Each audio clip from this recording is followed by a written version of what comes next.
Je vais dévoiler l'un de mes entretiens avec Emmanuel Macron quand il était président d'En Marche et qui m'avait reçu quand j'étais président moi-même de Nous Citoyens.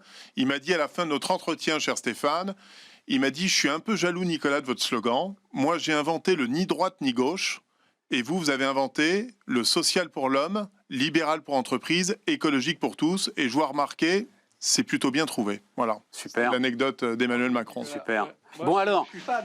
comment est-ce que Valumène, donc combien de salariés Valumène On est 10 aujourd'hui. 10, voilà. Comment est-ce qu'une boîte de 10 salariés peut se retrouver dans un classement du Financial Times? Parce que donc c'est classement du Financial Times des entreprises européennes en plus forte croissance, c'est ça Oui, c'est ça. Alors en fait, l'exercice a été fait. D'abord, il y a eu un premier classement qui est paru dans les Échos il y a maintenant 3 semaines, qui est le top 500 des champions de la croissance.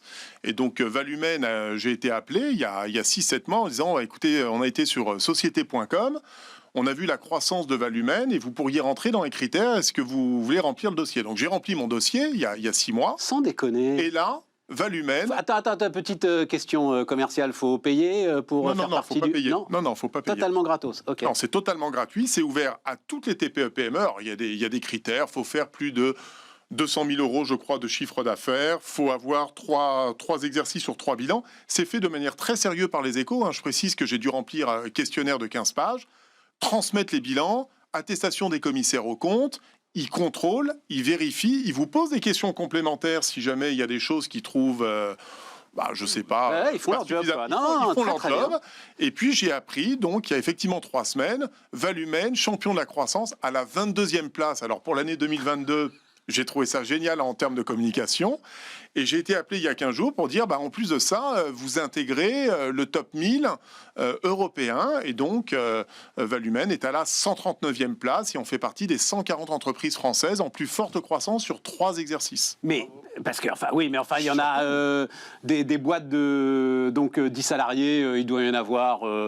un petit million, quoi, quand même, voilà, à peu près un petit million, moins d'1 million peut-être, mais un petit million. Mais ils peuvent pas, c'est physiquement impossible, même en allant sur société.com, d'aller regarder les bilans de tout le monde. Donc il y a une espèce d'écrémage qui se fait. Non, c'est vrai, mais je pense c'est un peu comme le classement des grandes fortunes. C'est-à-dire, vous avez plein de grandes fortunes qui devraient être dans le classement des 500 en France et qui n'y sont pas. Ouais, d'accord. Bon, donc d'abord, il faut quand même postuler, il faut répondre. Ouais. Donc, moi, je l'ai pris parce que c'est vrai que j'ai été contacté et c'est vrai que tout ce qui favorise les TPE, les PME, où, voilà, on est tous à se mobiliser, c'est pas à toi, Stéphane, je vais apprendre ça. Je trouve ça génial. D'ailleurs, j'ai découvert des tas d'entreprises françaises qui sont en très forte croissance dans plein de domaines et c'est vrai que Valumène occupe une très belle place. Mais je te rassure sur un point, Stéphane, ce sera bien meilleur l'année prochaine et encore meilleur en 2023. Je pense en plus qui est le sujet du moment pour vous, qui est l'attractivité. Ouais. Quand tu as le nom de la boîte dans un classement du Financial Times, c'est pas mal, non?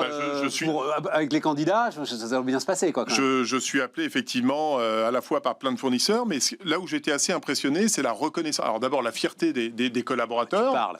J'ai aujourd'hui 40 managers de transition dans l'entreprise, qu'on a quand même triplé notre chiffre d'affaires en 2021. Je pense qu'on va au minimum le doubler encore cette année.